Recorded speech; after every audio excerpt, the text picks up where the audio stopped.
What's going on, everybody? I'm pretty sure we're live, at least for the time being. I have the impending doom behind me of a thunderstorm that's like, oh, let's see, we probably want to do an hour show, so it'll probably hit in about 30 minutes right in the middle of it. So we're keeping an eye on the weather here. If the stream just shuts off, I know you guys are used to it because this channel's pretty shitty, but just keep in mind that I probably lost power and I'm hopefully going to survive, but I'll let everybody know on all the social media platforms what's going on, and we'll just do it again. But you haven't noticed, I am joined today by a very special guest, BuffNerdGaming. Dude, thanks for popping in. How's it going? Really good, man. Thanks a lot for having me. I appreciate it. Heck yeah, I'm glad to have you here.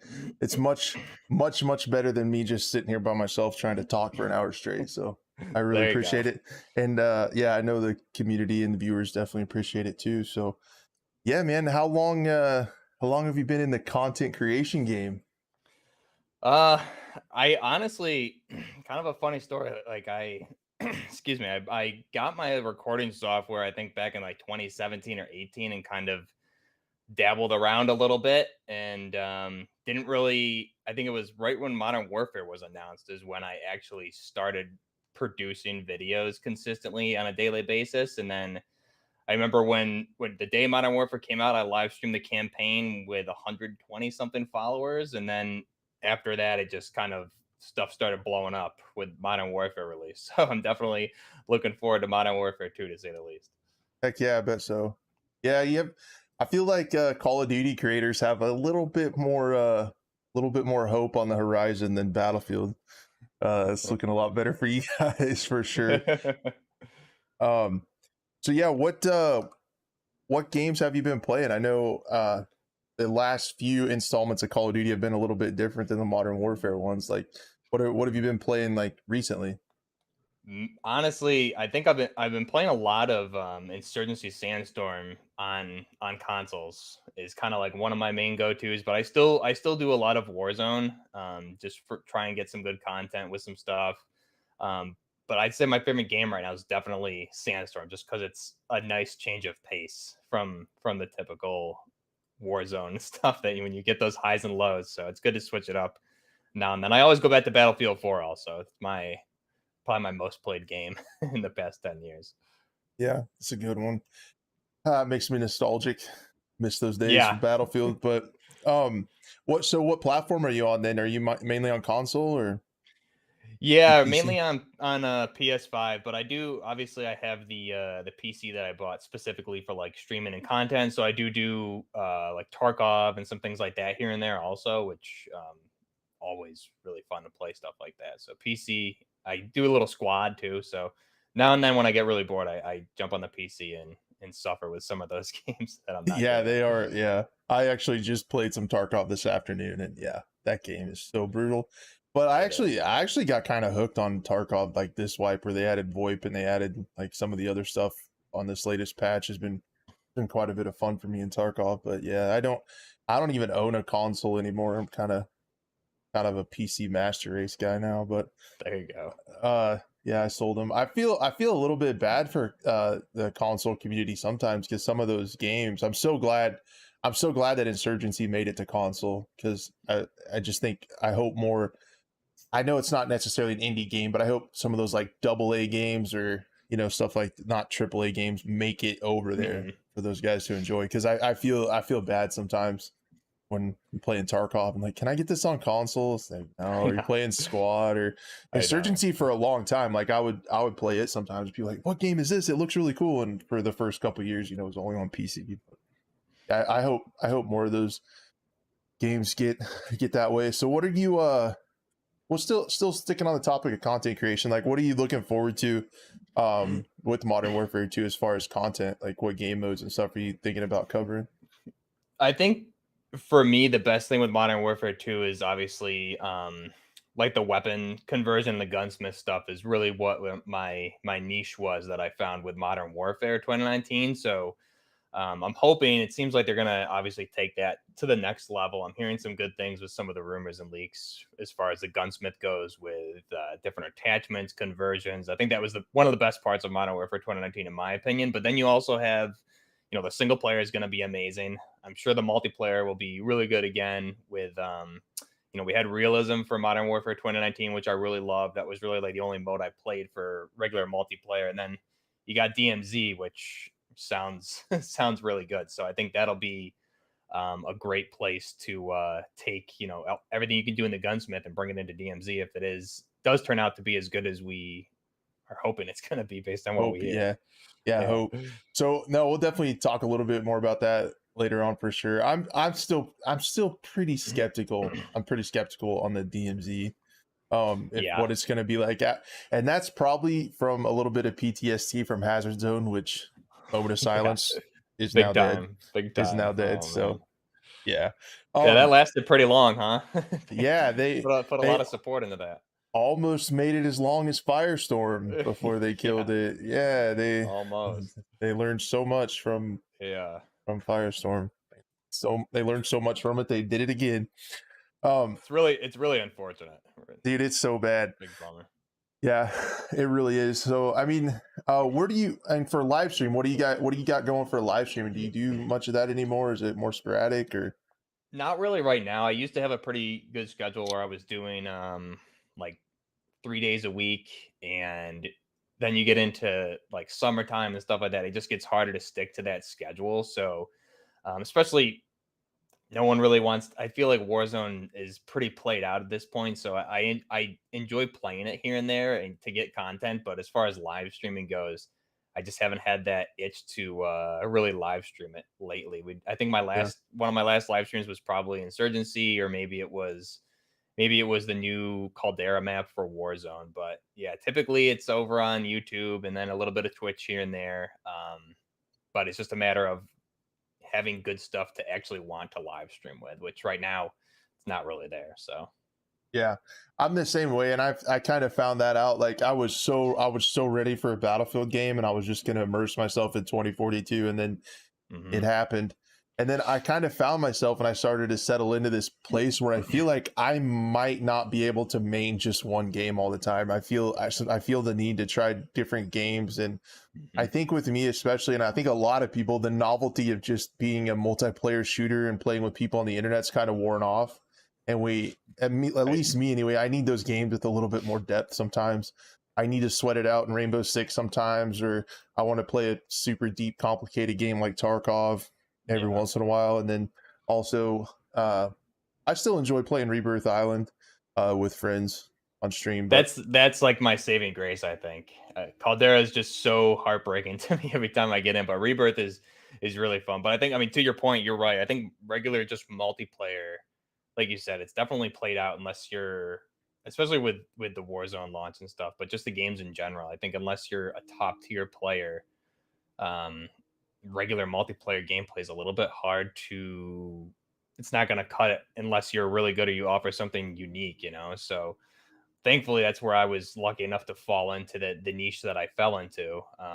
But at the end of the day, I learned it's just kind of all about doing what you enjoy doing. That was kind of my outlook when I got into it. Was I enjoy watching certain content for games. So if I enjoy watching that and I also enjoy playing games, I might as well just produce some sort of content that I would like to watch. So I'll do my videos and I'll watch them all every night after the fact. And like, if it entertains me, it makes me happy. That's really all it is. As long as it's yeah, content that I would like to watch. So whatever that may be.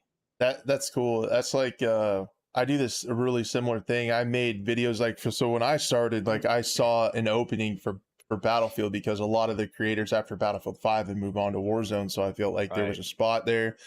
And I started covering the news and the leaks and stuff like that, and I was like, how I like to watch videos, I don't like a whole lot of the long intro. Please like and subscribe. Please hit the like button, share this, all this stuff. No, I would just get right into the video. Hmm. And like you're saying, like that's the kind of videos I like. And that's Hmm. what I like to make, like short to the sweet or short, sweet to the point kind of videos. So Yeah, completely agree. And that was the one thing exactly. I was not a fan of the 4 minute intros with all the plugs and stuff, and the crazy thumbnails. So I just kept it very simple, and yeah, seems it worked out. Yeah. I was actually talking about it earlier. I don't need to do the Mr. Beast surprise thumbnail, the Fortnite. Yeah. We were talking about making like turn your rubles into V-Bucks. Tarkov in Fortnite, what? Everybody would click on it. Yeah. So yeah, let's talk a little bit. We touched on it a little bit. 2042. So this last week, as most of you know, it's become kind of a tradition on this channel and on this live show. For those of you that are new here, brought in by Buff, also welcome. I appreciate you guys so much for coming over. Yeah, we generally talk a little bit about Battlefield at the beginning of each episode, and it's not great generally, and this week is kind of no different. So yeah, I made a video about it, what I wish they would have said, but essentially talking about season 1 are coming. Man, so you get one new map, I don't even call them reworked maps, I'm calling them finished. So they're finishing another map later in the season, and then you get like third person animations, a couple new guns. They didn't say for sure anything on Portal. They said they're working on content for Portal. And a battle pass. Oh boy. I hate battle passes too, by the way, but yeah, that's where we're at. So cool. Thank you guys so much for the super chats, Justin, earlier, and Big Mike. I really appreciate that. Thank you. But yeah, what are you I'll just ask you the simple question. Do you think that's enough to bring people back to Battlefield? Unfortunately, no, and I really wish it were. I don't know really what went wrong with Battlefield, because I was like, yeah, the funny thing is, when I originally wanted to end up doing content creation, it was for Battlefield. Even back in 2012, when Battlefield 3, I like tried it a little bit. I couldn't figure it out, so I gave up. But when I started this channel, I wanted it to be Battlefield, and so when 2042 was announced and we got that first trailer, I was all aboard the hype train. I was ready. But yeah, that's just not. Unfortunately, they need to do a lot, and I often ask myself, is it even worth them doing this, or do they just need to throw in the towel and kind of start it again? But I guess they have the legal obligation, because of what they sold us on, is they have to produce that season 1 of content, right, for that first year. So I'm not really surprised. Seems like it's the bare minimum, and maybe they're just doing the bare minimum and then shifting to whatever's going to be next. Hopefully, I guess. Yeah, that's what it feels like is happening. And I mean, that makes sense financially, right? Like, I don't think, I mean, the writing's on the wall with how many people are probably playing this game. So any content or any investment they put into it now, they're probably not going to realize anything get any ROI on that. But yeah, I don't know what went wrong either. It just feels like, in some of the stuff that I talked about with Tom Henderson, it just really feels like it was a lot of people that maybe in like the financial sector of the company making decisions on what needs to be in there. People, shareholders, people on the board at EA were saying, Call of Duty's doing this, we need this, or we need hero shooters for cosmetics. That's what Apex Legends is doing, and they make billions off Apex, like insane. So they tried to put it into Battlefield, and it didn't fit. And it's been, I don't know, DICE is kind of getting into a habit of like drip fed and no content. Like the live service with Battlefield 5 was rough, and I didn't think it could get any worse. And 2042 is like, hold my beer. It's like, for real. I mean, because Battlefield 4 by now had like DLCs coming out, 4 maps at a go, and like just way more content. Wesley had that post, it was like a few months back now, comparing Battlefield 4 to where we are with 2042 and even the other Battlefields, and it was just like night and day. Yeah. And what the whole thing, and I've said this a whole bunch, and people are probably tired of hearing about it, but like the recipe for success was so obvious. And like, that's one of the reasons I got into really trying to make a run at it with a YouTube channel. It's like, they can't mess this up, right? And yeah, whatever. But I mean, I feel like everyone in the community wanted like a Battlefield 4 like setting and kind of gameplay skeleton with like Battlefield 5 updated mechanics and the atmosphere of Battlefield 1. Yeah. And that's like what everybody wanted. And it just seemed so obvious to me that they didn't do it. Yeah, I mean, I also loved like the immersion that came with, I mean, Battlefield 1 for sure, but even Battlefield 3 I felt was more immersive than Battlefield 4 for whatever reason. It just had a different serious feeling to it. And then they did 4. 4 was great.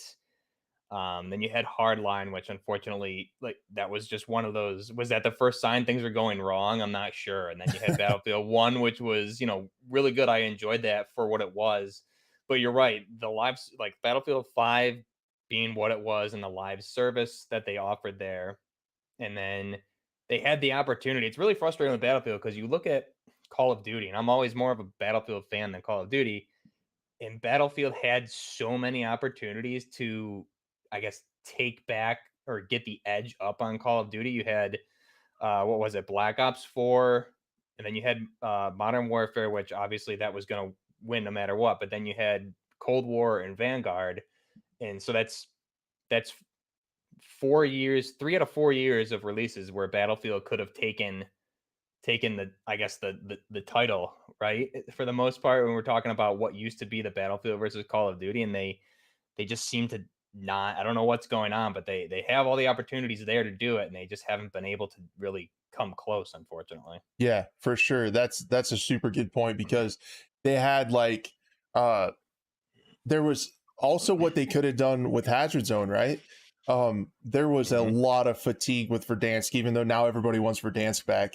I just remember at the time when Vanguard was coming at the end of the Black Ops 4 era and seasons, people were really tired of Verdansk. People were tired of Warzone. It was before the anti-cheat, so there were a ton of cheaters.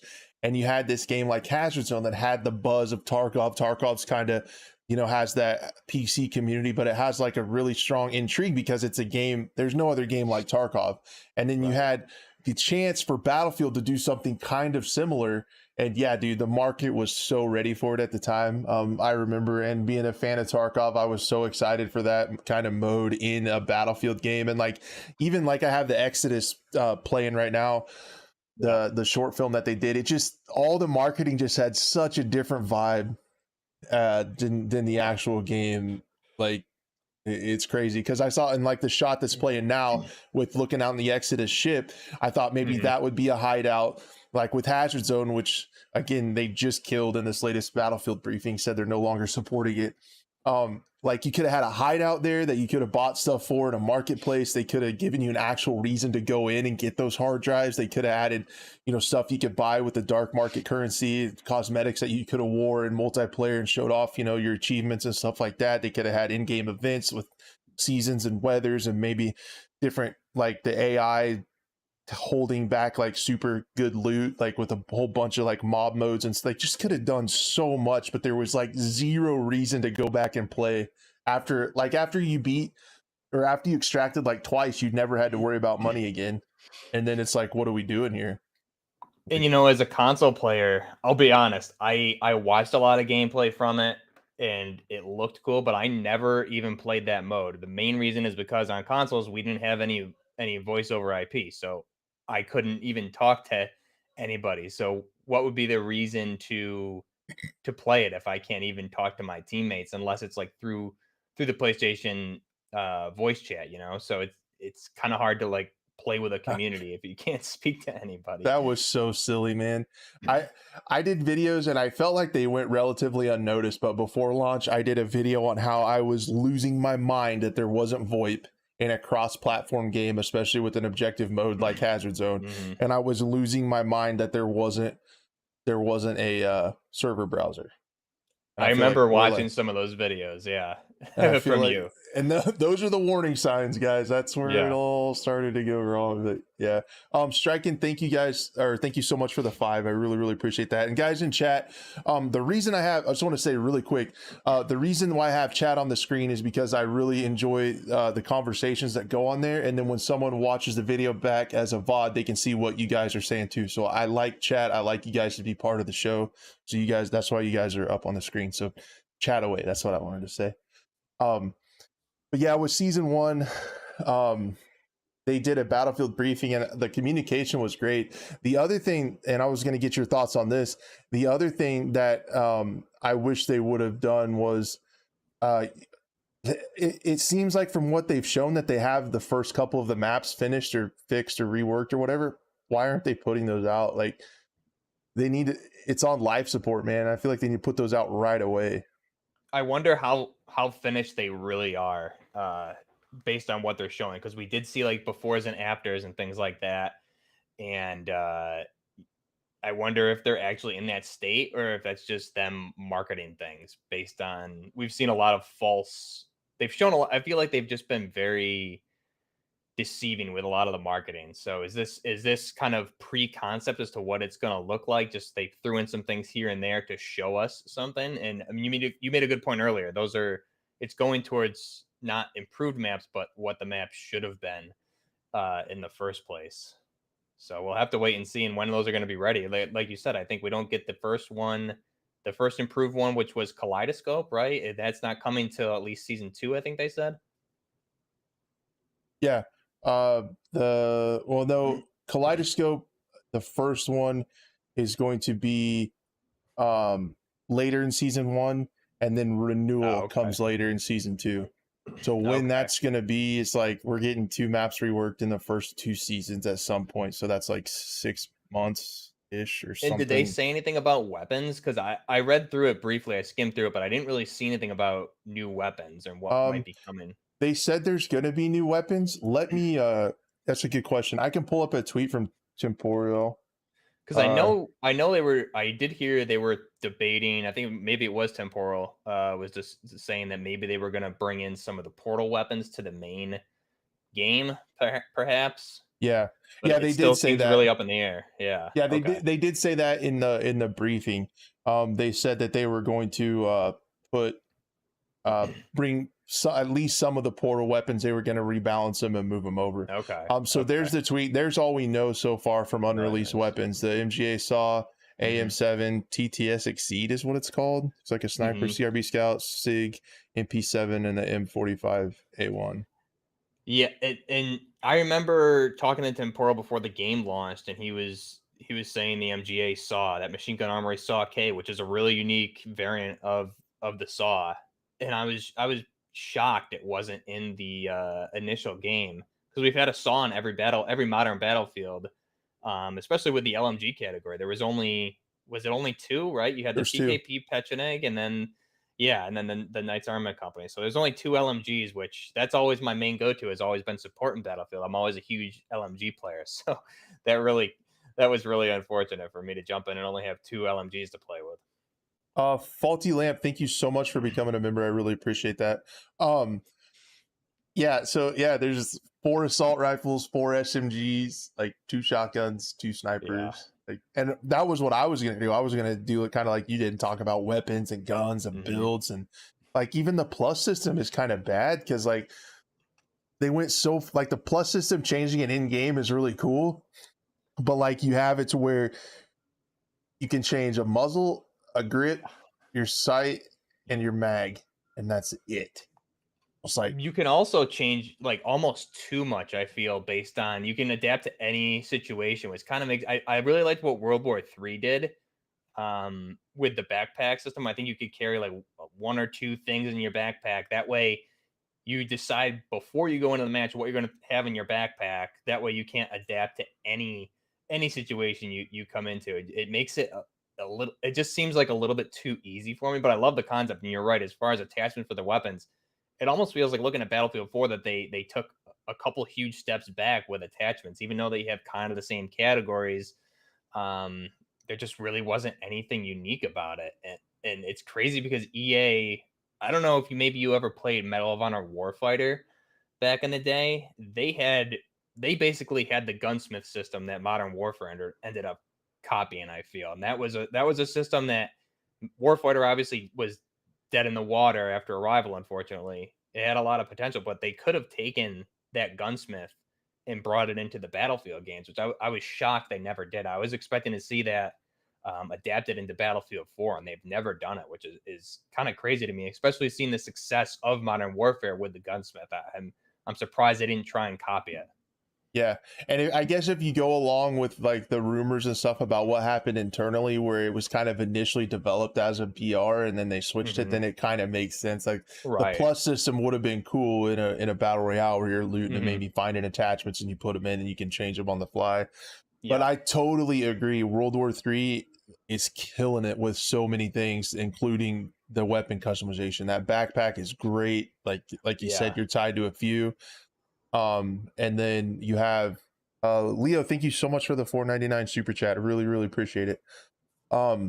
Then the gunsmith is insane for that game. The character customization is on point. Like that game is doing so good on so many fronts. If they can Yeah, the character customization is what I love. I love get it that and the going. weapons. It's something I wish, just look at Battlefield, and that's almost exactly what I've wanted in a Battlefield game since after post Battlefield 3 essentially. And then you have, a small studio doing it with World War 3. It's just it's crazy to see. And I mean, you're right. The rumors have to be true about it being Battlefield 2042 being a BR to begin with.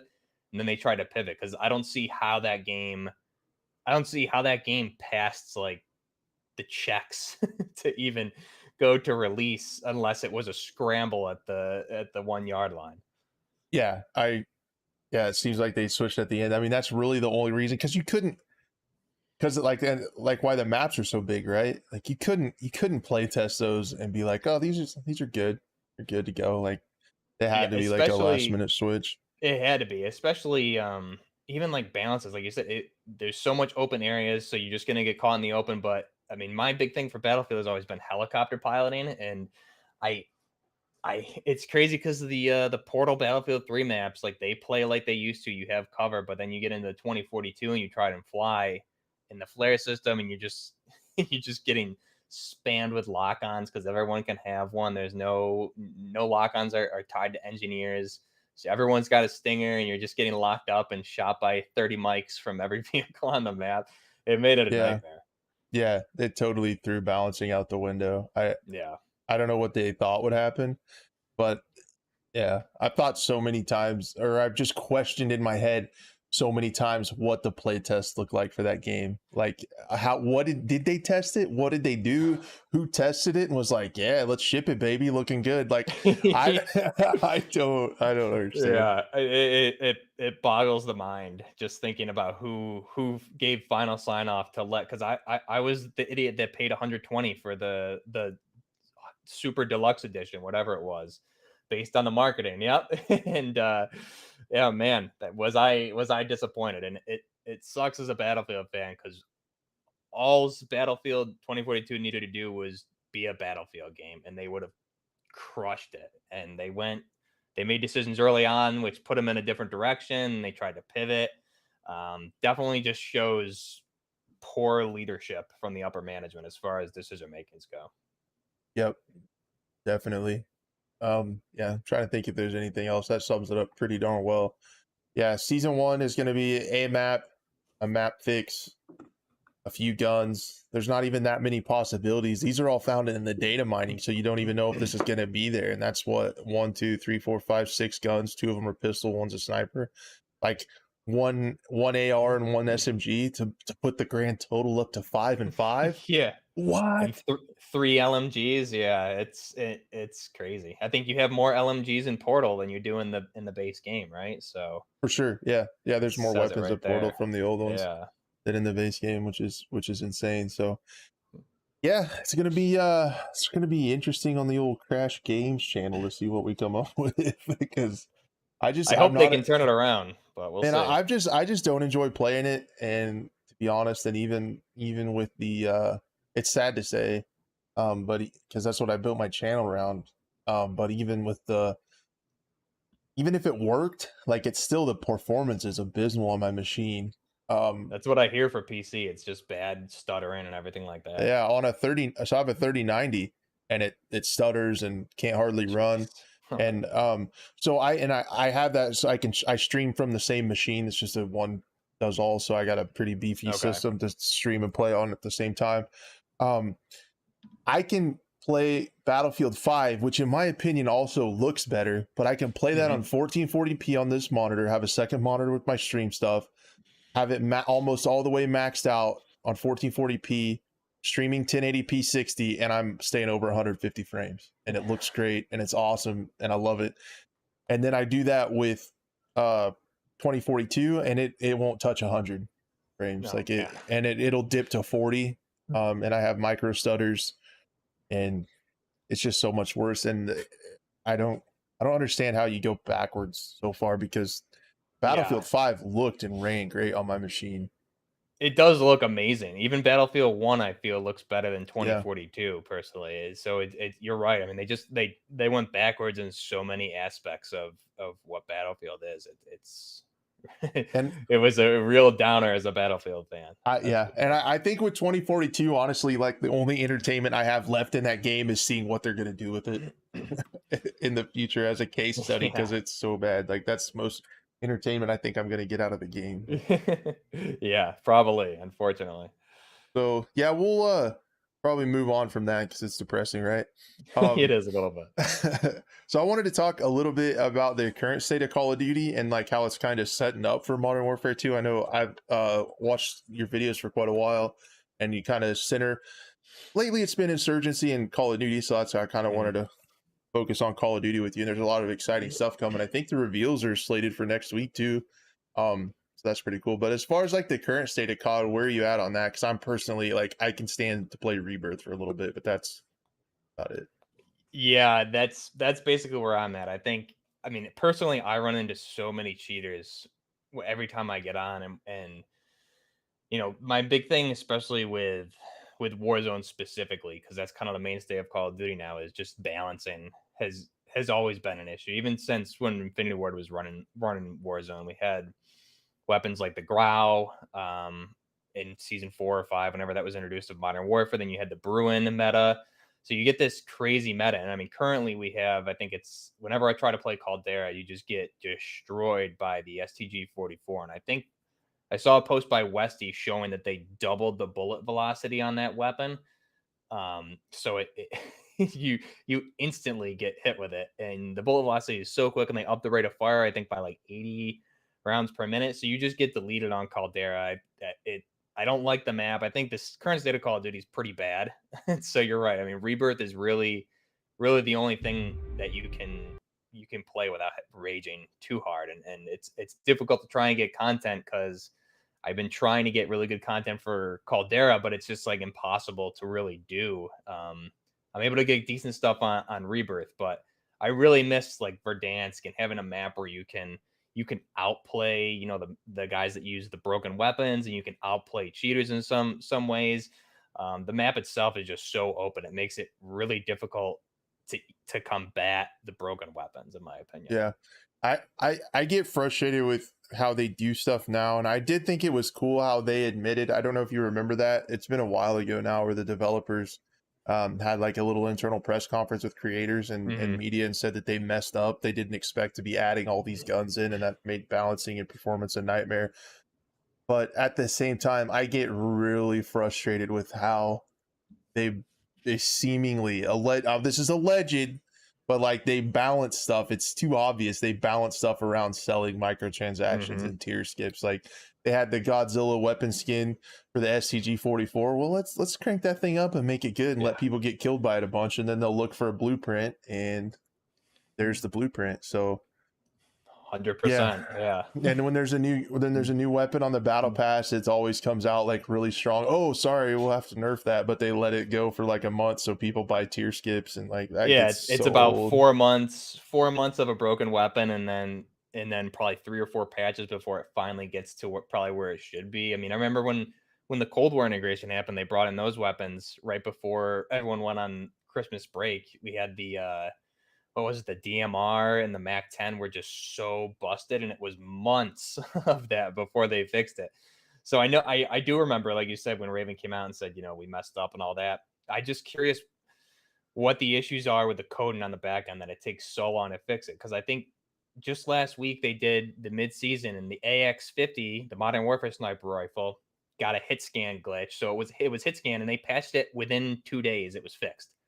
And then you have the Vanguard weapons, which are just broken, consistently since they've been out. We had like the Bren with fire ammo, and now it's the STG. You just have all of these, and you're right. It does conveniently circle around the bundles, which it kind of sucks. It'd be so much more fun if they balanced them and allowed you to play with 10, 20 guns, instead of you just see everybody running two or three.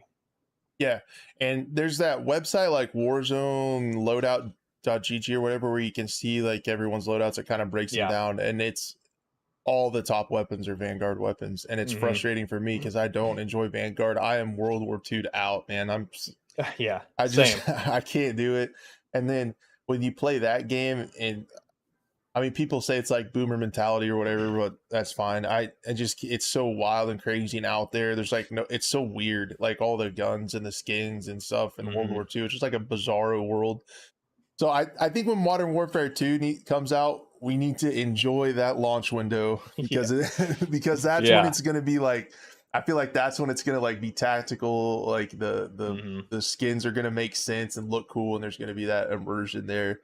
And then then as they go, it's like they get wilder and wilder. The anime skins come and stuff because they have to cover the spectrum for their Yeah. microtransactions. But just remember, from the history, we need to really enjoy the launch window when everything appears halfway normal.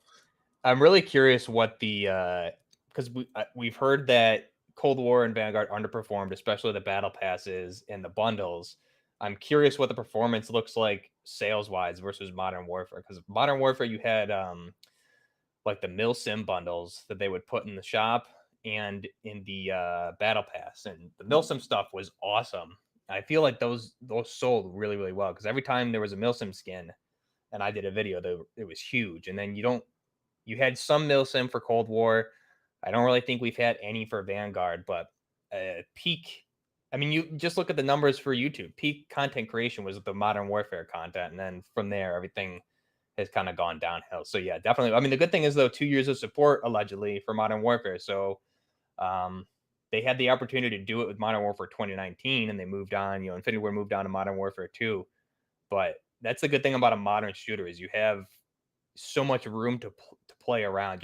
You're not confined to the time period, which to be fair, didn't stop Vanguard because they did some wacky stuff like you mentioned. But yeah, we'll have two Yeah. years of good content hopefully, and I really hope they pump out as much Modern Warfare content as they can.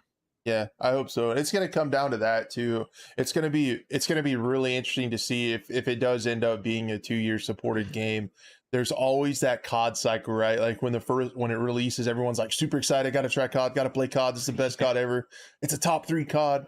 And then like as the year goes on, people get tired of it, tired of it. When's the next one coming out? So it's going to be interesting to see how the community handles like that long drought of Right. playing the same game. I think it's all going to come down to content, like how many maps they come out with, what they do with guns and weapons and stuff. But Definitely, because content, even with the cheaters, if there was more modern content that kept coming, I could almost justify staying. But I think two things that need to happen are anti cheat needs to perform a little better, and weapon balancing, especially when you're looking at modes like DMZ and Warzone 2 down the road. Those are two things for me that definitely started ruining the experience for me. yeah, what I wish I could see is like how many Vanguard sales were a direct result of people wanting to level up guns for Warzone, because and like Yeah. how Vanguard would have performed with no Warzone. Because Hmm. honestly, that's the only reason I have it installed on my machine is to level up guns. But I think they have the Vanguard weapons so overtuned that if you want to be serious in Warzone, you almost have to buy it and you have to play it to level up guns. That's why it's so frustrating, specifically on Caldera, because I am somebody that hates meta weapons. I always try and use something completely different. So I never want to be the person that's using the same as everybody else. So I always do some crazy stuff. And you could always get away with it on Vanguard because you could outplay those people. But on Caldera, it's just you get caught you get caught in the open way too much and you just get deleted. Yeah, the STG right now is silly, and I miss like sniping because I like to snipe in those, and it's just like there's no reason to even carry it because you get deleted almost just as fast with that thing. Yep. And yeah, and if you look at all the top weapons, people that are picking the top win rate weapons, the top KD weapons, that whole first page is Vanguard weapons. So you Yeah. know they're just balancing that to sell copies of Vanguard, and that's like the It, one thing that frustrates me. It could be so good, but they do that kind of sleazy stuff with the balancing. I feel like. Yeah, I mean, you're right, and I'm over here running a Scar and a Rytech sniper rifle with the 50 BMG, and yeah, it typically does not go well on Caldera. So Yeah, no, it's a Vanguard gun game right now. So it's gonna be interesting to see how what they do and like how the 2 years of support's gonna go. It's gonna be really nice to have that weapon wipe where they start over with Yeah, just Modern thank Warfare God. 2 guns is gonna be so nice. I'm kind of looking forward to, and I guess we can move on a little bit to talking about um Modern Warfare Roman numeral 2 Yeah. uh that's coming up and what we're excited about. I personally on the multiplayer side am not too amped about much other than um search and destroy. I kind of want to get into that a little bit more than I have. Yeah, Search and Destroy. I mean, that's something I actually really I've never been a huge Search fan, but when we were doing live streams with the community, we would do community Search and Destroy games, and that was definitely a lot of fun. I think that's going to be a nice competitive mode. But I did hear rumors of kind of like I think Ralph's Valve was the guy that mentioned it months back about kind of a Rainbow Six Siege type mode where it's like almost like a hostage rescue mode or something like that. That'll be another team based game where there's a reward and you're not just your typical TDM or even something you look at. I've heard like offline support too, where you're against bots, something like Insurgency Sandstorm. I don't even really play multiplayer for Insurgency Sandstorm. I just get in against bots with my team. You do the team your whole team against bots on hardcore checkpoint. That's the most rewarding experience for me. So I think Search and Destroy will be really good, and if they do have some other new modes in the works for core multiplayer, it would be nice too. Yeah, because I've kind of found myself getting back into playing Rainbow Six Siege, like it's like that kind of Mhm. a game drought, and I really like that round based competitive play sometimes. And the Yeah. tension you get like trying to clutch up a 1v2 or something like that, Hmm. or a 1v1 at the end with the last double overtime or whatever is pretty cool. But sometimes like Rainbow Six Siege can be just so exhausting because of all the other stuff involved, reinforcing walls, the vertical play, the Yeah. destruction, which ops counter what. It's nice to just have still that gameplay loop of like the tension building to the end of the round, but Hmm. without all the extra stuff. So I've never Right. taken a Call of Duty and played Search and Destroy off the rip. I always wait like 6 months in until everybody knows all the angles and stuff, and then I get destroyed. So I'm gonna try at the beginning to play some more S&D and see if I can get into that because I've been loving Siege lately. There you go. Yeah, it's always I played a little bit for Modern Warfare 2019 right in the beginning because some of my friends like that mode more than anything, and they live and die by that mode. So I jumped in it off the bat, and it was a lot of fun because no one knows the maps. I think that's when the game is the most pure because nobody knows what the heck they're doing. Nope. So you can get in there and get away with things and learn on the fly. It just makes it that much more of an enjoyable experience when no one knows the map and the angles. Yep. I'm hoping I'm hoping to get it on that, and the cosmetics will look good. What's with these bots? Get out of here, YouTube's my been bad with bots, really dude. bad lately. My my mod is busy. I might need to get some more going. Jeez. Those bots have been killing me on the comments after I do videos I'm watching, and you get the URLs they're posting. It's crazy to me that YouTube doesn't have something set up for Yeah, that. you'd think like they have this ultra amazing algorithm to recommend videos and stuff, but they don't have an algorithm that can find a bot that spams I links. know, I know. Come on, Google, get your shit together. You're right. But yeah, and then I heard Gunfight was coming back. So I think that's awesome. I With a played twist, right? With a twist, I heard it'd be I something a didn't hear little about bit that. different. I didn't hear. Yeah, I kind of hope not because I really like playing Gunfight. I played a bunch of it last night. I really like did it. you really? Yeah, that was. I heard. So what I heard, I think it was maybe Ralph or someone tweeted it. It would be you get like your core 2v2, but I think they were going to expand it a little bit. Whatever that means, I don't know. Who knows if that'll even happen? Because I'm sure they're playtesting a bunch of things. But yeah, gunfight. Talk about. I mean, I did when the alpha came out and the beta gunfight. That was really fun. And then we played that a lot right when the game first came out too, here and there. And Yeah. I remember the alpha, they had some crazy guns in that you never saw again, like an Odin with 100 round drum on it that never. So it was a good experience. Yeah, I liked it a lot. She's another one. They're all over the place. I don't understand. How do you ban people? I just hit hide from this channel, but Yeah, I like report them all, but it's harder to do in a live stream for sure. yeah. But I think with gunfight, that'll be really good. I know I did like kind of what Vanguard did with the tournament style. I thought that was pretty cool for the alpha for that. We did that on stream and that was fun. Um, that made me have high hopes for Vanguard. Actually, I was like, man, this is actually pretty good. But obviously, the game came out was different. But I think different types of takes on the gunfight would be pretty cool, along with that core 2v2 type experience that they had in 2019 Yeah, and version. gunfights like still active too. Like when I play get into matches right away, there's always people on there and I still enjoy it. It's really cool. If you don't play a lot of Call of Duty, it doesn't matter if you have the weapons ranked up or not. That's because everybody gets the same ones. Yeah, That's like so refreshing. Like you're on an even playing field, because a lot of times you'll get in, you go to try to play a Rebirth and like somebody has a gun that just came out and it's like that day and it's already maxed out and they're melting you with it. And it's like, what the, so I gotta go play Vanguard for 3 hours to level this gun up before I can compete. Like, yeah, and then when you get into gunfight, everybody's got the same thing. yeah. It's good to have an even playing field for sure. Makes So it much I, better of an experience. I still really like it. I think Jack Frags did a video on gunfight, how gunfight's still good, like a couple weeks ago. I'm like, dude, I've been here the whole time. because it's pretty cool. So I'm glad to see it come back. As far as what else is coming, rumored to be coming, I am incredibly, and like I said earlier, this could be because of what happened to Hazard Zone, but I'm incredibly skeptical of DMZ. Hopeful but skeptical. hmm What are your thoughts on it? Do you think they're going to pull like a Tarkov light off?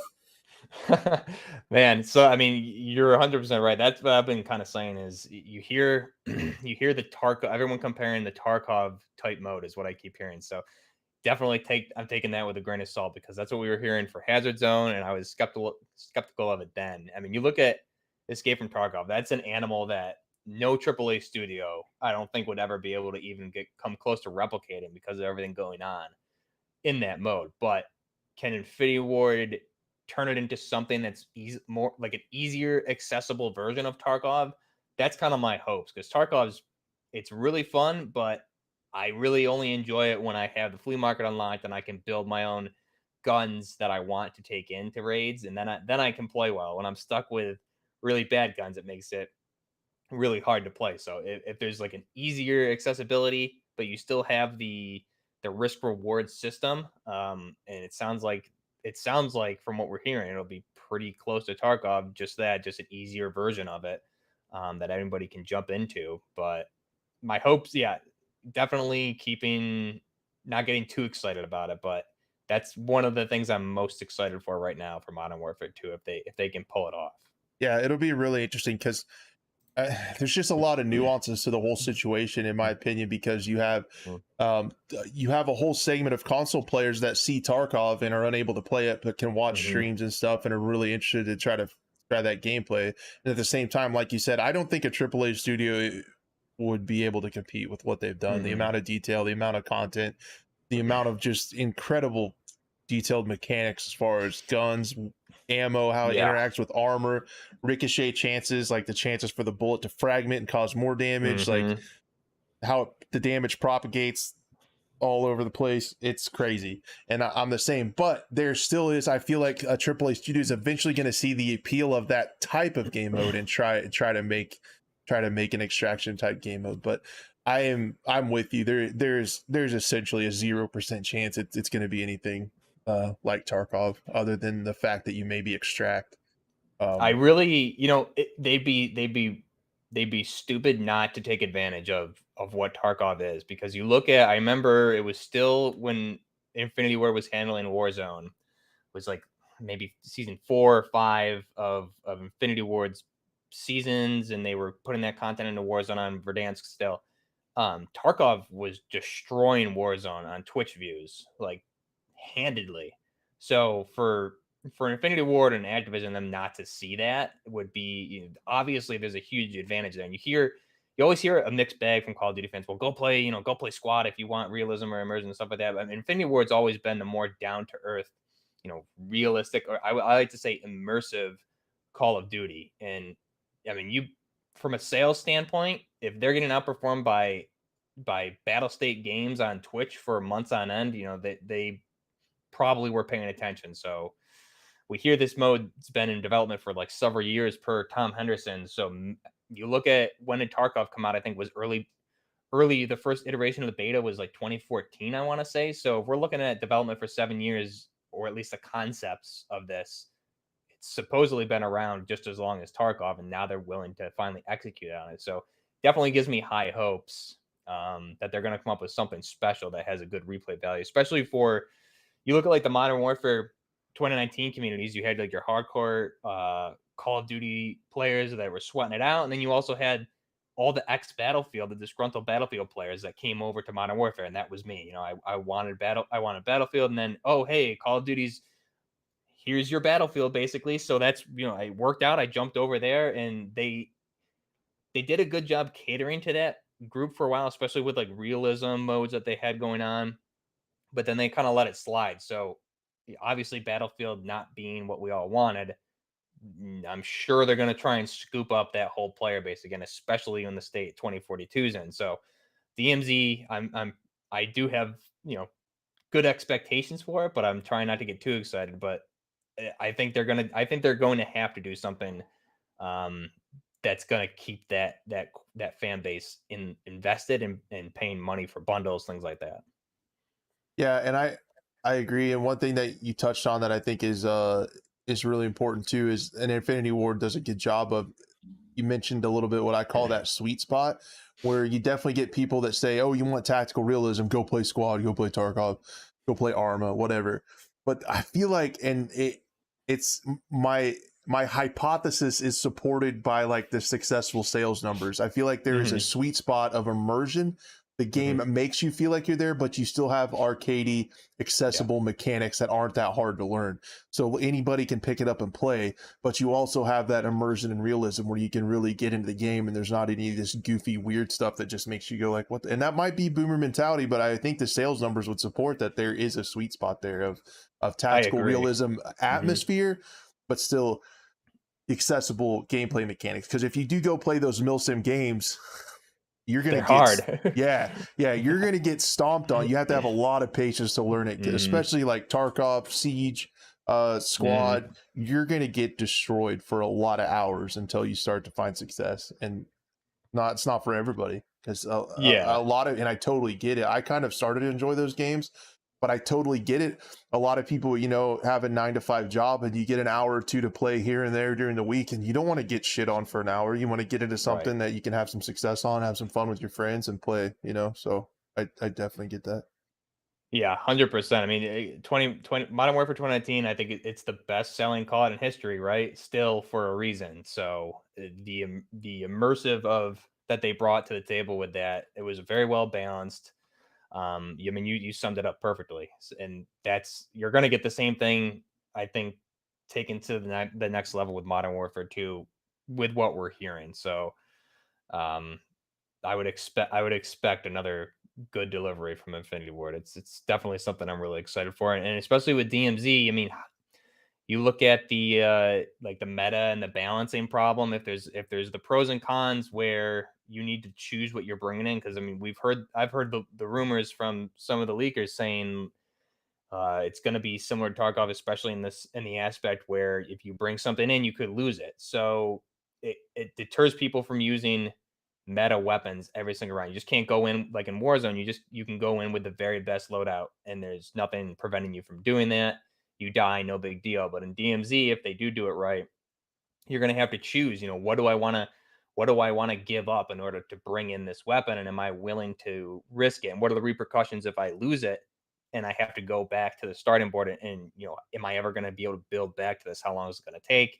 Makes you think, because you definitely get in Tarkov, you get gear fear, you get some good Oh gun, yeah, and then you're just like, man, I don't even want to bring it in yeah. because I'm going to get killed and I'm never going to get it back. So, I'm getting over that, but I do have a completely tricked out SR-25 that costs like 550,000 rubles to build, and oh my god, it's still sitting in my stash. I took it out yeah, once when we were running with a squad, and I was scared the whole time. I was like hanging yep, back in the yep. back because I didn't want to lose my gun.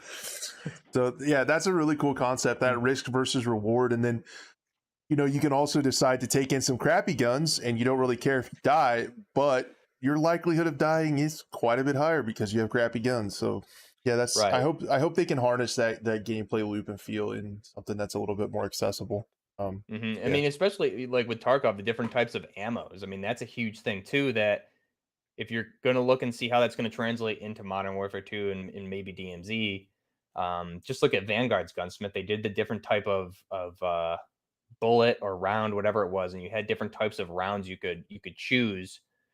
I would expect I'm expecting Infinity Ward to do something more similar to that, but more along the lines of Tarkov. You know, if it's 7.62 by 51, am I bringing in an M80 round, M61? And they did a little bit of that in Modern Warfare 2.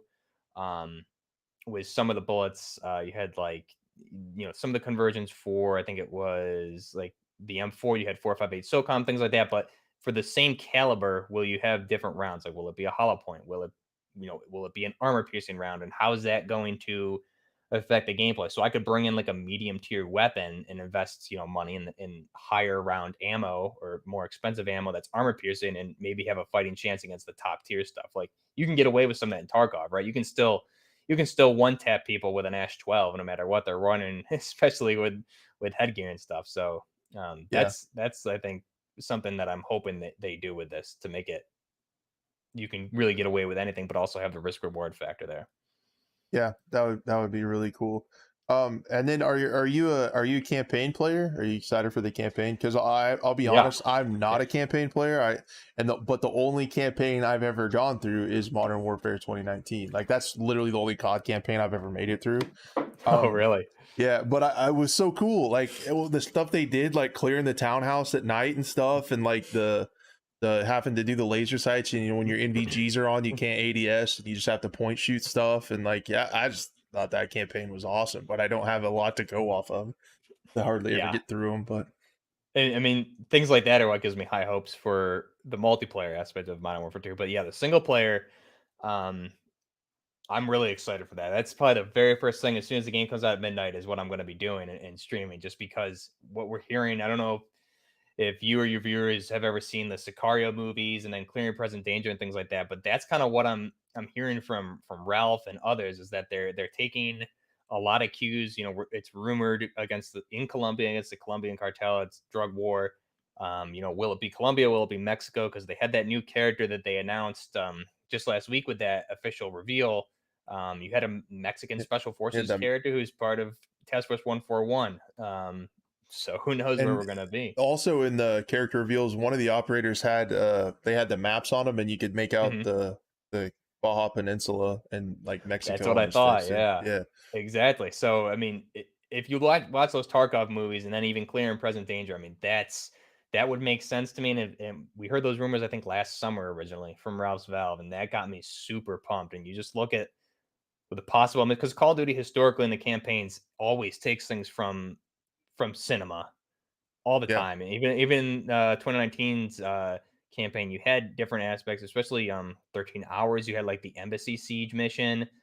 So they're always taking things from cinema. So I'm expecting them it's to lean heavily on the Sicario films, because that fits their vibe perfectly with what they delivered in the campaign for 2019. Yeah, I think it's a great setting and overarching story, because Hmm. I think the desert, the Middle East is a little bit played out too. Like we still Hmm. really like that modern setting and stuff like that. But I mean, like Insurgency Sandstorm and like all those Modern Warfare games like took place over there. So switching it up to fighting against the drug cartels, yeah, Colombia, Mexico. Why not be both? It could be, take place Right. across those two. So like, yeah, that's pretty cool. And it's definitely going to be probably the second campaign that I played through, because I like the first one. I don't know. I'd always try to play a campaign, and then I almost got to where I just like watching someone else play it, kind of like it's Yeah. like I'll watch a stream and watch somebody play it, and I'll get the vibe of it. But uh, no, 2019 was good. Um, Yeah, it was amazing. So it's especially you have, Captain Price back, and I'm blanking on the guy's name, Barry Sloane. And if anyone's ever watched the show, I think it's on Hulu now, Six. It's about a SEAL team. And he was one of the leads in that. And that was an underrated series that had 2 seasons and got canceled, unfortunately. But I mean, he was awesome in that, and he's got that experience, especially doing the mocap for the Modern Warfare games. I mean, he's posted about it numerous times, just how doing that show helped. And if you watch that show, I mean, that's awesome. So he brings a lot to the table and a realistic performance, which I love. yeah. Then the other thing I saw that was interesting was yesterday they posted Modern Warfare 2 cover art made its way onto Steam. So on the Steam stuff, they you could see the new artwork at the bottom. I just put it up on Reddit. Let me, after I get this guy that's spamming in the chat gone. I'm gonna let my mod. Yeah, it gets crazy for sure. But I actually missed that. So I know we saw the reveal last week with Ghost seeming to be featured heavily, and that's kind of what I was assuming was going to be end up being the cover art would be something with Ghost. But I'm assuming what they'll do, kind of what they do historically, is each version of the game will have some form of different cover art. Then the high end deluxe edition will have something special too. So yeah, there you guys can maybe see it a little Okay, bit better. cool. But yeah, so at the bottom, that's like a screen cap of what Steam had going on, and like if you click on explore the full franchise and click Call of Duty, you can look at all of them on Steam, and Nice. it was on there. So maybe potentially it could come back to Steam, which I think would be cool. I think there's a decent amount of PC players that play shooter games that just primarily get games off of Steam. It's definitely the biggest PC platform to get games off of. Yeah. That I makes don't know. sense. I don't know. They probably have to, a game that big. They probably have special, like, like a special exclusive deal with Steam on how much Valve gets off of the sales Yeah. and stuff like that. Because I feel like I'm sure there's like a ton of math that's got into like how much can I get? How much do I? How much do they get versus how Mhm. many more copies will we sell if we had it on this Right. platform too, and if it's worth it or not. So there's a Mhm. lot going into it probably. Yeah, so how many people just buy on Steam is really what it comes down to, right? And so they're gonna wanna make the most sales they can, so it would make sense for them to partner up and make some sort of deal. Yeah, and then I would assume they would still also have it on BattleNet too, but Yeah, definitely. that's just I don't know. And then the last thing that I make sure I wanted to touch on was I pulled up the I tried to do my best guess at what the Warzone 2 map was gonna look like, and I messaged Tom and asked him Henderson how close I was, and he said pretty bad. So whatever. Mm, You win some, you lose some. But this one's supposed to be quite a bit closer. This particular guy on Twitter, his name's in the thing. Emidald, em, Emidald Dev. He did. Uh, he did a bunch of stuff mocking up Hazard Zone when people were excited about that. So okay. he's doing some stuff with Modern Warfare, and he took the information from the leak, and he took Tom Henderson's sketch and then made a map out of it. Putting it looks like he took overlays and stuff and kind of mix and match stuff from like Google Earth Yeah. to like make this map. But that's kind of what it's supposed to look like allegedly. Closer than mine was. Um, but yeah, you can see Modern City in the top right, Mhm. War Torn, and there was rumors that it was going to be pretty diverse. You got the desert on the north side, and then jungle forest um, down low, and Shipwreck Harbor. Marshes, you guys can see it, but except for my one podcast listener, I'm sorry, dude, you can't see it, but the audio It does guy's not going to get it. It does remind me a lot of the Blackout map. I don't know if anyone played that, but that was my first BR experience, and I actually loved that map. I was kind of surprised they never tried to like update that for the Modern Warfare engine for Warzone because I thought that was you had open areas, but as far as a battle royale map, I thought it worked pretty well, and so you had diverse areas just like I'm seeing now with this. Desert, cities, water areas, so. That's good. It's not just all open jungle. So it's good to see something with some substance to Yep, and then yes, Seth says in the chat, just close your eyes, podcast listener. You can imagine it. Um, it. so yeah, and that's another thing. So they had in 2019, they had the ground war maps. Like they did a little bit of Hmm. a battlefield conquest kind of mode. Yep. And then those were the parts of the Verdansk map. But in this one, it looks like they're taking a page out of Blackout's book and putting Modern Warfare maps on this map in spots with as Hmm. POIs with more stuff around. They said been reworked and stuff to work a little bit Yep. better. But yeah, so I think that's Like high interesting. rise in Modern City and some of the old original Modern Warfare 2 maps making their way in there, as well as some. We'll probably see some things from Modern Warfare 2019, Modern Warfare 2. But yeah, I think that's what made the Blackout map so good is you had maps taken from different Black Ops games that you would recognize, but they were different enough that made it cool. And then you're going to see. I also heard that each of these areas could potentially come or be a DMZ map. So we have like X amount of DMZ maps, which I thought Tom Henderson said it's the DMZ map is the same as the Warzone 2 map, Yeah. just broken down, right? So that would make sense. Yep. And yeah, I think they said there's going to be all on one. And then I think I'm trying to remember, like Favela was Mountain Town, Hmm. Terminal at Airport. I can't think of the rest of them. But That'll be yeah, cool to play Terminal again. I heard didn't Tom update one of his articles and say that he released all that was going to be there, but he did say there would be more of the original Modern Warfare 2 maps coming in, whether it's to Warzone 2 or to the multiplayer at some point too. So you could see they have enough. I mean, you have enough content for multiple maps. So hopefully they do something like we expected them to do with Warzone and have a couple different maps in rotation eventually. Would be nice. Like yep, Verdansk is going to come back. I think they even confirmed it that Verdansk will be back for Warzone 2. So they can have them running that in parallel. That'd be awesome. uh, that makes a lot of sense. Hmm. Because the Caldera has created like a massive amount of nostalgia for Verdansk. I know people Yeah. were like sick and tired of it, but now that it's to Caldera, everyone's like, dude, I just want Verdansk back. And that is the perfect marketing opportunity to get Really hype is. for It Modern really Warfare 2. is. So they bring Verdansk back for like an event, like, to get people Hmm. back into that vibe. Will be pretty cool. No, honestly, It's like just talking about it's getting me more yeah. excited than I've been for a COD for a long time.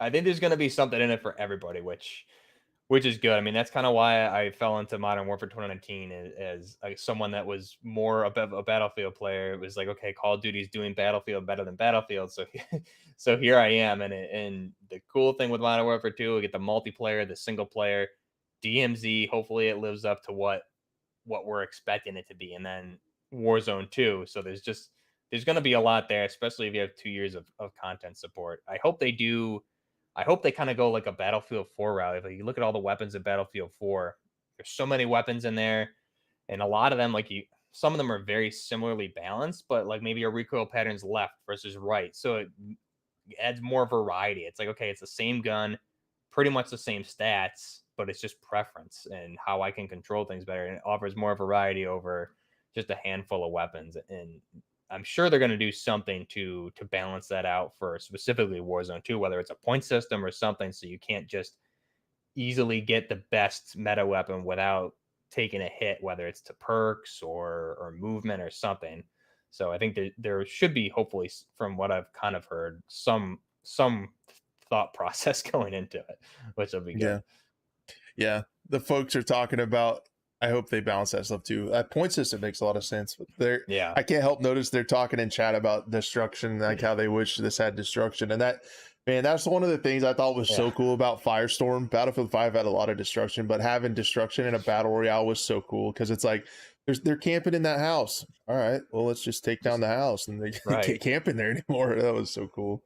That would be Uh, the ultimate. That'd be the ultimate battle royale, right? Because everyone complained. I mean, you look at Verdansk, but the main complaint about Verdansk, I think, originally was everyone's just camping in buildings. But if you could, I mean, you look at it's crazy because you look at what they added to Caldera. You added those balloon zips so you can fast travel and fly across the map. Seems like they put more effort into Caldera and improving that map than they did Verdansk. But I mean, that if there's someone in a building, you can just take that thing down with a rocket or a cluster, call an A10 on there and have it level half the building or something would be really cool, yeah, it would be neat. especially with high rises, right? So Yeah, that part of the map in the city and for Dansk, I was not a fan of everybody on the yeah. rooftops. I kind of steered clear of that place. But if you had those balloon zips that they have in Caldera now, it wouldn't have been nearly as much of an issue. So it's crazy. You look at what they did with Caldera, and it's like, man, if they did that with Verdansk, how much of a better experience would it have been? That's kind of, I think, the refreshing game changes that everyone was kind of asking for. At least would have been more satisfied with. Yep. Yeah, those added a lot to combating vertical, I guess vertical camping, for lack of a better term. Those Right. redeploy balloons changed everything. Mm-hmm. Um, For good or for bad, I guess. yeah, I don't know. I actually played in a Caldera tournament, and since I didn't really like Caldera, it was for old people, so you had to be over 30. Okay. It was called Tournament for the Olds, and it was on Caldera, and I hadn't really played much around those balloons and stuff, and we thought we had really good positioning, and we just kept getting shit on from behind Oh from no. people that redeployed. I wasn't used to it yet, because like we were joking about before the tournament. It's like, all right, guys, come on, we got this. We put in the hour, like instead of hours, just the single hour practice. So like, yeah, we were a little outgunned because Oh no. I haven't played much Caldera, but yeah, I noticed those redeploy balloons change stuff so much. So They're good and bad, but that's I mean that's the problem. You get third party like all the time because someone you'll have a position, someone just flies in behind you and you don't get the warning, or they zip up to the building, which which is cool. But you can be in an open area and someone just kind of flies in from one of those balloons, and maybe and in they have my some walls opinion, or something, right? And they see it. there's no audio in that game. Like the audio There, is so yeah, bad, yeah, and you don't hear it's them. They definitely just a float. problem. They float right in on top of you, and you don't even Yep, you get destroyed. get up much. Yeah, Um, are you cool with doing a little bit of a chat Q&A at the end? yeah, Talk a little for bit about. I sure. don't want. I love talking to you, man. I could keep going for a while, but that storm is actually getting kind of close. Oh no. So yeah, Yeah, I don't we're want to in a risk it. severe thunderstorm warning. They're saying golf ball sized hail and 65 Oh my mile god. an hour winds. So that'll be fun. That does not sound good, no. Jeez. But yeah, everyone, thank you guys so much for being here.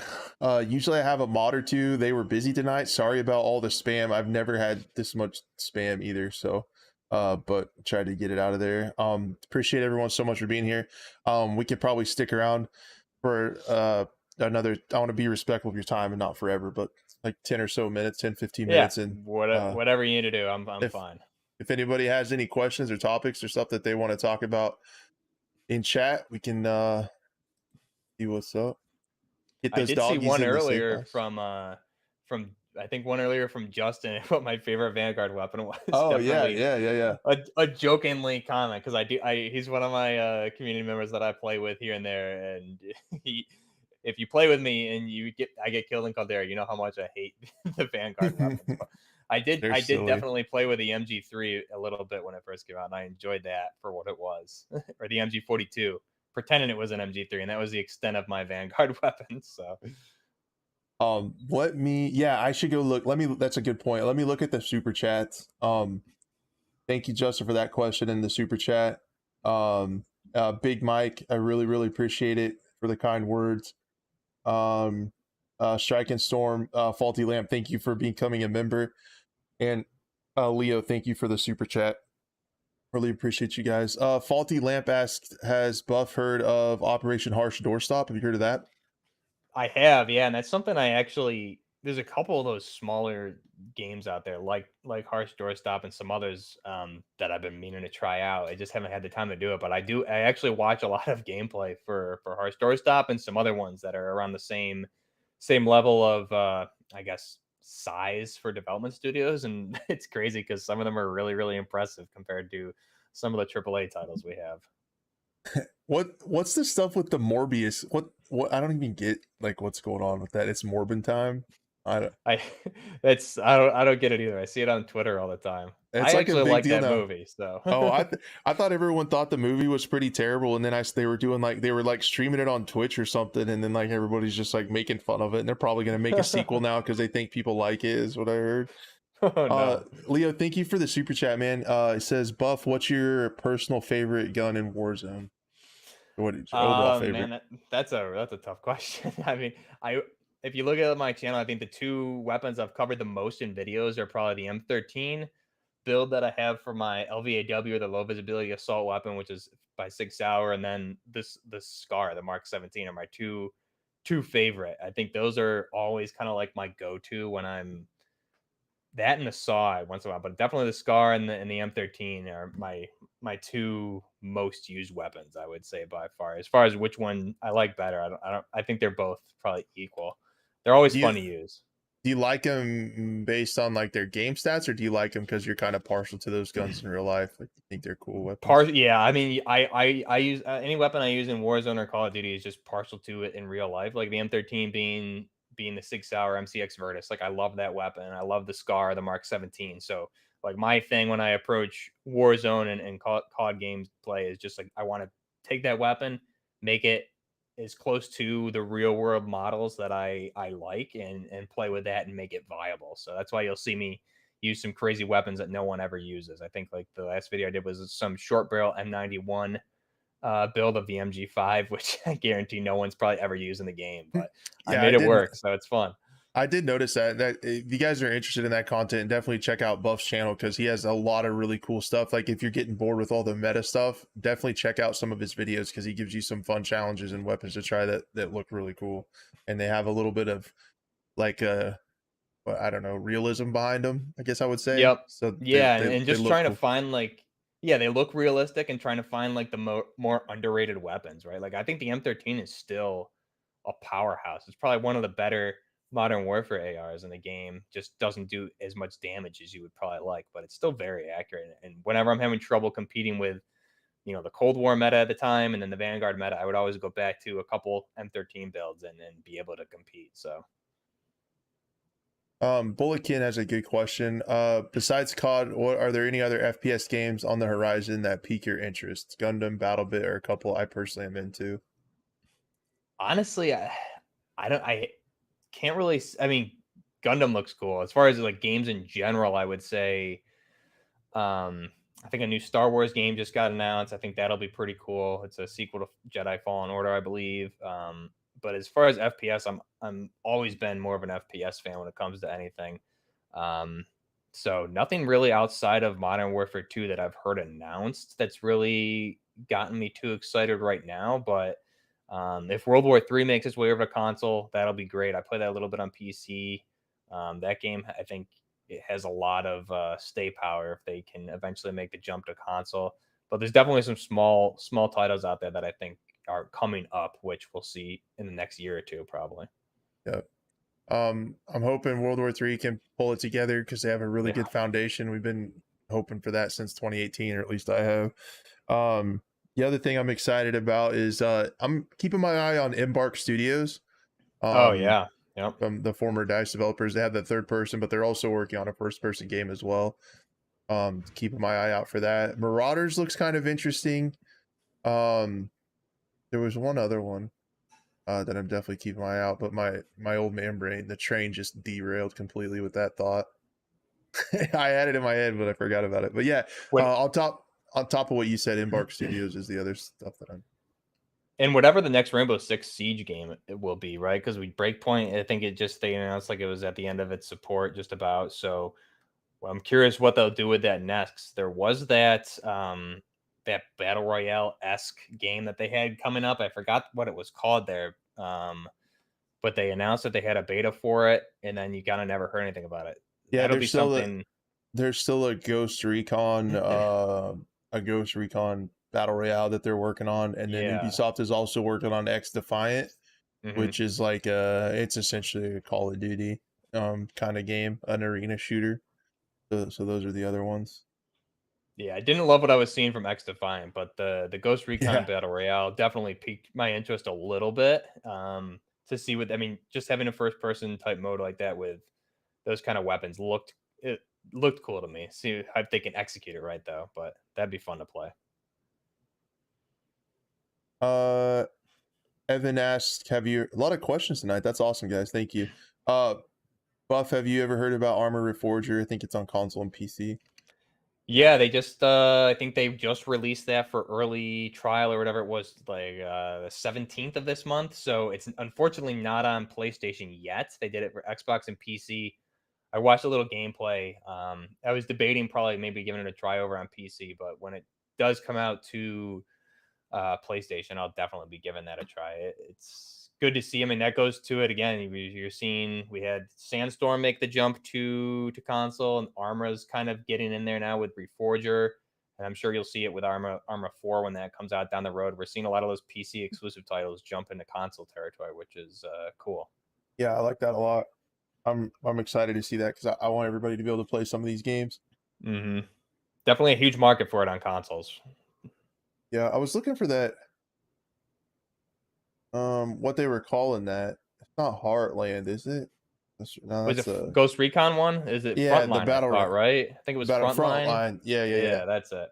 yeah. Just like the flea and tick prevention for dogs. Yeah, front Yeah.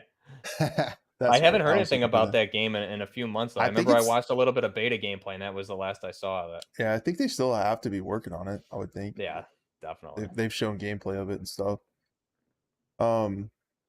Yeah, and then that's what you mentioned. There was a new battle or a Star Wars first person shooter that Respawn's going to be working on, right? Yeah, there's that too. Yep, there's that, and they're doing the The sequel to Jedi Fallen Order. So there's right, a couple Star Wars games in the works that, I mean, if you're I'm a huge Star Wars fan, so definitely running through some of the stories of those would be pretty fun. but like a first person shooter, Star Wars would be cool because Yeah, Battlefront was awesome, but like I'm not as big into third person. same. Uh, Bulletkin says, Buff, I'd recommend holding off a month or two before trying it. Armor relies heavily on modding, and right now there's not much there. Yeah, Mm, that was interesting. That the Armor Reforger came with a little bit of controversy because it was essentially like the engine, and it pretty much relied on the community to make the maps, make the mm. modes, do the servers, and all that stuff. And it was Oh still like wow. $35 with no content. Like it was a mod engine, so it's Okay. takes the community has to build stuff, and it's kind of like their demo and their first iteration of the new engine that's going to Right, allegedly be right. Arma 4. So Yeah, I mean, you look at what, especially on PC, what Sandstorm has done with the ISMC mod, maps, weapons. So modding, definitely, I think Armory Forge is like an early trial of what's going to be coming. But I do love the mod support aspect because whenever I play Sandstorm on PC instead of console, I play the ISMC servers, and that's just customization through the roof, which yeah, is amazing that the community can come up with that. you know? yeah, it's cool. And that's what I'm hoping might save Halo is like having Yeah. getting Forge out and letting the community run wild and make a lot more hmm content. Faulty Lamp asked earlier, do you Buff, would you ever think about starting a podcast?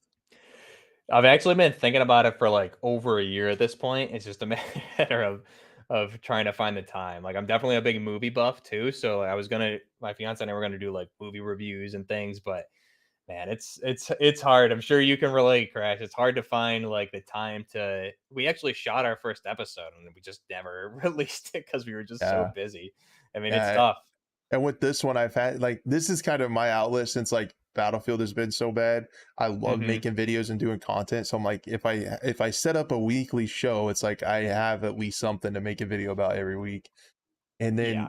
then but then it's like, yeah, it's like that time like you have to sit down and do it. And I've made myself there's been weeks where I'm like, oh, I'm too busy this week. I just need to put it off. And no, I'm making myself do one every single week. Like no matter hmm what, I'm going live, even if I don't have a guest and it's just me, like I'm doing it. So I get it. It's really That's hard. good. That's yeah, I mean that's good though, especially for like I remember before Modern Warfare came out, I was just doing like single player levels for different games every day. So I'd like play through the campaign, record each mission, then I would like release a level for like, I went through the old Medal of Honors, some of the old CODs and just had something there. So it was like at least keeping me in check with the algorithm a little bit. So something like consistent is good, but definitely doing a whole podcast is a whole other level. I don't know how you do it. It's a lot of work. Because after this is over, then I have to take the recording and I edit it down and put it on the VOD channel, and then I have to render out Oh the man. audio, and then I put that on Red Circle, and that pushes it out to like all the podcast platforms too. And so like after there's still like a whole Jeez. bunch of stuff after.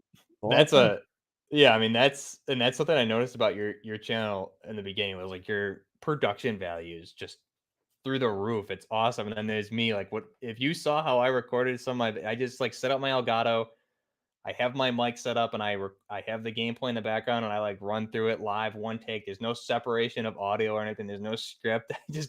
I just do it and that's it and I upload it. So No, that's awesome, and I as I simple as I appreciate can make it. I appreciate the kind words, but yeah, on my videos too, I just click the camera on and it's usually like one take and go through, and I'll have to like stop, Yeah. and I screw up sometimes, and there's a few edits here and there, but yeah, I don't have a script either. Occasionally on like a complex one where my brain's like extra boomery that day, Mhm. I'll put like I'll make a notepad like right below my camera, like right here with Mhm. some talking points, but then Yep.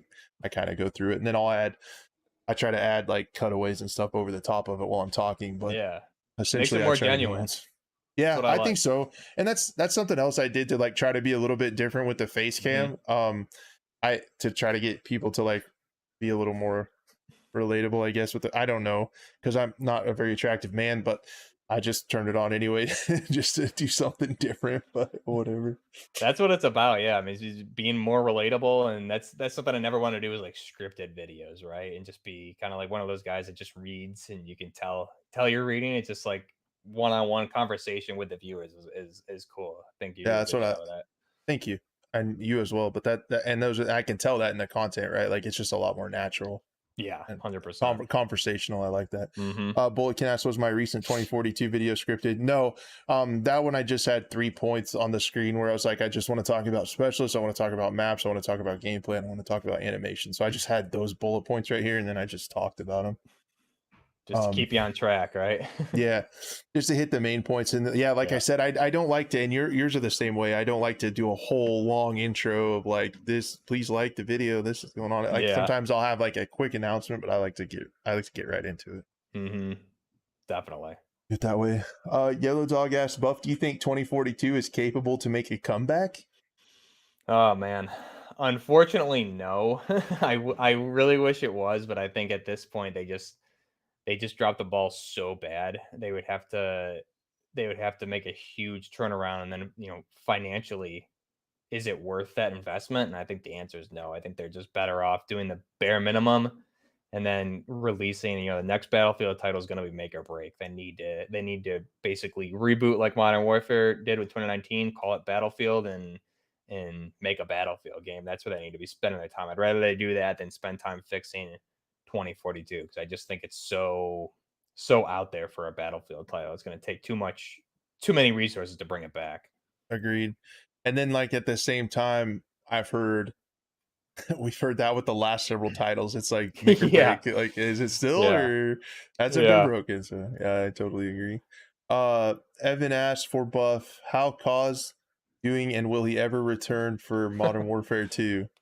Yeah, so Kaz is one of my channel members who would join the live streams. I ended up hooking up with him for like a lot of duo gameplay and stuff like that on the channel for Warzone. Dude was just played on PC, was an animal. Carried me to a lot of victories and he finally got fed up with where Warzone was at. Took a little break, but no, he's good. I talked to him and I think he's coming back for Modern Warfare 2. So Nice.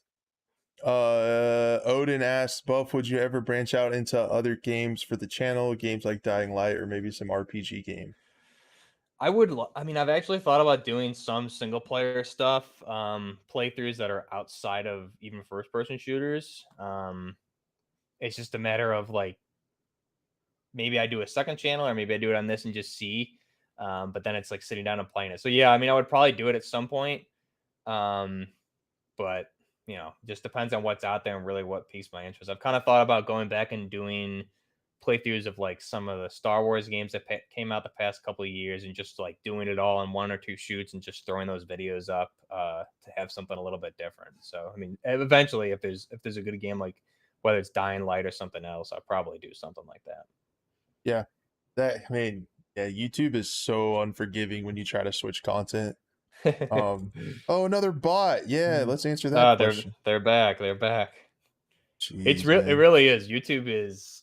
I remember like you try and do something different and like you just get killed. But I just kind of got to the point where I was like, oh man, I'll just do. If it doesn't do great in views, then I'll learn my lesson. But it is what it is. Yeah, that's like the one. big flaw that I wish YouTube would change, in my opinion, is like if you try to switch games, like even though like you build your channel around a certain game, and if you do Hmm. any other game, rather than testing that video out on people that traditionally watch those games, it tests them out on your audience Hmm. first. And if they're like, if I do like a Tarkov video for my Battlefield audience, it just tanks because I wish it would test it out on people that traditionally watch Tarkov content instead. Because I mean, you like you set the game category and stuff like that, but Hmm. it doesn't work like that. And if you switch content like that hardly at all, it just kills it. I think like someone like you'd be good going from Battlefield to Modern Warfare because they're still in the first person genre. And I know when I was covering 2042 last summer, like my content, I was actually having the most fun I've probably had since forever doing Battlefield content when we were getting the trailers and I was doing breakdowns of the trailers and stuff. I was having so much fun doing that. So I mean, and the views were pretty decent. I was like, man, okay, I can make the transition to Battlefield, which is where I was at because Warzone was just so bad at the time. So yeah, I mean, the good thing is at least they're both modern military first person shooters, right? Yeah, yeah, and that's why I thought doing this show would be cool too, because I found like I really like talking about the news and reacting to what's going on in the industry and just having that Hmm. discussion. And this was a way to still like talk about Battlefield, but also kind of interject some other games and stuff like that. So that's kind of Yeah, how doing this live show was born, because it's kind of a way to introduce some new content to the channel, I guess, ease into it a little ease bit. it in. Yeah, there you go.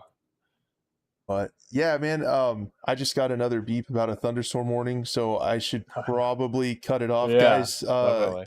Guys, thank you so much for being here. Buff, thank you so much for taking the time to come on. Um, super appreciate it. It was a lot of fun. I think it was a great episode too. Um, Yeah, no, r- I had a blast. Definitely really good talking to you. I've been a fan of the channel and the podcast. I check it out whenever I can. But yeah, I mean, I remember I saw your content to start with Battlefield.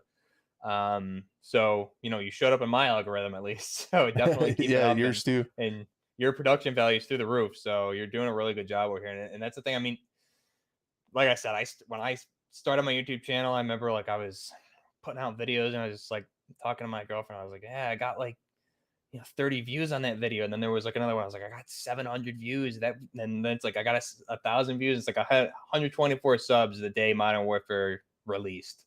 And we were joking before that. I was like, yeah, man, maybe by like January, I'll finally reach that 1,000 mark and can monetize. And then, Modern Warfare released like October 19th or something. And then by Christmas, I was up to 13,000 subscribers. It was insane. So, That's definitely just awesome. keep up the work, keep grinding, and you're doing consistent content. So it'll pay off eventually, especially if you're liking what you're doing. That's the Yeah, most it's fun. important part of it. It's fun, and Yep. that's the main thing. And the Battlefield YouTuber Lossy gave me some pretty good advice. He's like, even though like views have dropped around Battlefield and stuff, like the videos that I'm making are for the people that'll watch them, the people that are still here, and I'm Right. making videos for those people. And whatever happens, happens. I'm still having fun doing it. So, and I've met awesome people like yourself, and Mhm. yeah, I've been a fan of your content too. I really admire your videos and the thought that goes into them, and um your videos are unique in a space that's just constantly talking about meta this, meta that. Yeah. And I really appreciate the uniqueness and the thought that goes into your videos, because it's something different in a space that's so crowded. So I super respect your content as well. Yeah, I appreciate it, man. It was you know good luck and a little bit of planning that I was able to get my niche, thankfully, and no one really had touched that area, so it worked out well. So I think a lot of the good thing is with the Battlefield fans, you have those disgruntled Battlefield fans seeing what's going to happen in 2042, and a lot of them, like me originally, will get scooped up into Modern Warfare 2 because it will do a lot of what we wanted with Battlefield. So that's a good transition with between the two that I see, which is good. Cool, man. Alrighty, well, I'm gonna play the outro again. Appreciate it. Beautiful. Ton of fun. And you can hang out on the call just a second, but I'm gonna Okay, end the sounds good. podcast. Thanks a But lot. see you, chat, guys. Thank you so much. We'll hopefully see you next week. I have a work trip. Of course, I'm going to be on a work trip the whole week, so I'll miss all the Modern Warfare reveal stuff. So we'll have to stay tuned to Buff's channel for that stuff. Um, but then I think I might try to do an episode Sunday night before I leave. So to get my episode for the week done. So probably see you guys next Sunday. I would love to see you there. I really appreciate it. And we'll see you on the next one.